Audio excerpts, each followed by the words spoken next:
l'Israël soutenu par les États-Unis ainsi que l'Ukraine. Mais hier, le Congrès américain n'est pas parvenu à se mettre d'accord sur une aide de 106 milliards d'euros que veut faire voter Joe Biden. 106 milliards de dollars précisément. Le président américain a mis en garde les républicains. Bloquer cette aide, c'est, dit-il, faire le plus beau cadeau à Poutine.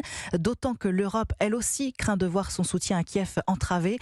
La semaine prochaine, le Premier ministre hongrois Viktor Orban entend mettre son veto à un nouveau coup de pouce financier de Bruxelles.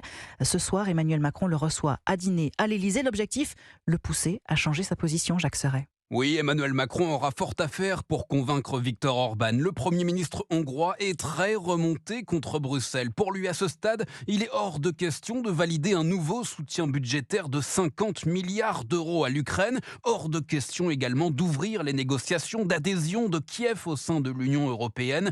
Il l'a dit par écrit dans 2 lettres successives envoyées à Charles Michel, le président du Conseil européen.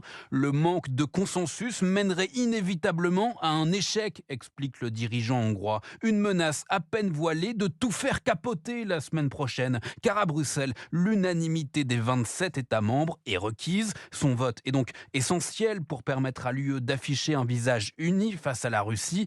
Pour Emmanuel Macron, c'est donc tout l'enjeu de ce rendez-vous nocturne, un dîner de travail qui pourrait laisser un goût amer. Mais une fois de plus, Emmanuel Macron veut s'y risquer et tenter de démontrer auprès des autres dirigeants européens son pouvoir d'influence. Jacques Serret du service politique d'Europe 1.